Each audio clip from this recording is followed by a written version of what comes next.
Tomorrow is Vasant Panchami, that is yellow color festival, and we celebrate Saraswati Puja, the goddess of knowledge.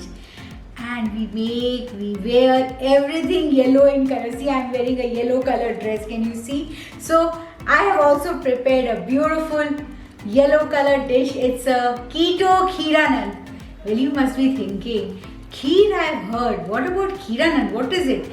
This is a Rajasthani recipe and it's a sweet recipe. My mouth is watering seeing this recipe. You know, it's so tasty. Anand means happiness. And when you have this recipe, you're surely going to feel the happiness. So let me take a bite of it. Can you see? It's so beautiful. So let me put inside my mouth. I'm taking a big bite. Awesome. Hello and welcome to Magic in My Food. This is Jyoti Dalmia.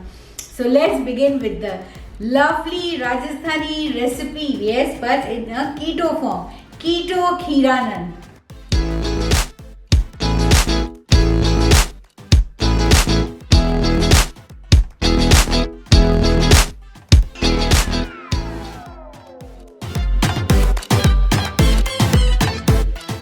To begin, I am going to first heat a pan, drop some clarified butter into it, that is the ghee goes into it. Let the ghee get heated up and then I am going to drop the cauli-rice.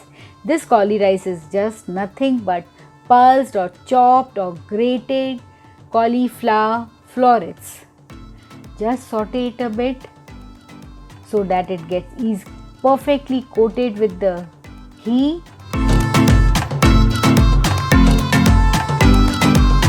When you start roasting in the ghee, the smell of the cauliflower also vanishes.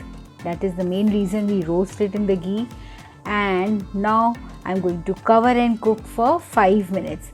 After that, I'm going to add some cream into it. Yes, this is your fresh cream I'm adding.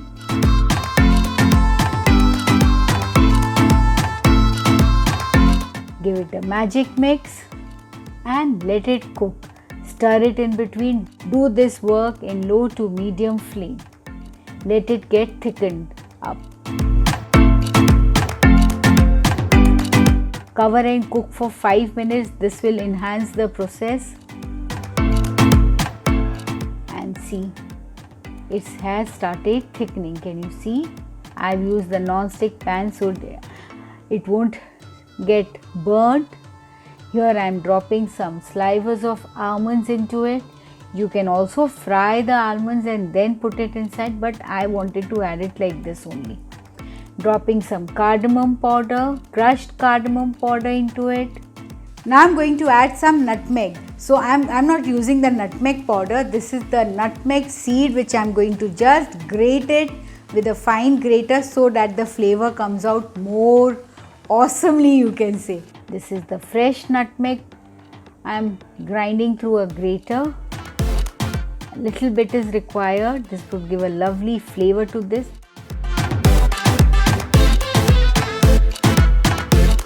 And some soaked saffron strings. I have soaked the saffron string in water with some saffron color. If you don't want to add color, don't add. See, after getting cooked up, when it gets dried up, add some more ghee so that the flavor comes out more brightly. And now we are going to add the sweetness to this dish. Yes, it's a sweet recipe. So here I am dropping stevia into it. You can use any healthy sweeteners you want to add or you have. Just mix it up. See, as you start mixing, it becomes a bit liquidy, but don't worry, it will again tighten up. So here comes the tasting time. It's almost done. In fact, it's done. Let me taste the sugar and it is perfect in taste and the flavor is simply awesome. I can tell you, it is simply awesome. You are going to just love it. So here I am serving it in a bowl. See, so thick it is. So basically Kheeranand is not kheer, because in kheer we do not add ghee or we don't make it so thick, but Kheeranand, which is a typical Rajasthani recipe, so dropping some slivers of almonds. This looks so lovely. Can you see? Beautiful. You are going to just love this recipe, and I know you're going to make it at least once a month. This is such a delicious recipe. Well, if you have liked it and enjoyed it, don't forget to like and subscribe to my channel and post comments and queries. I would love to answer it.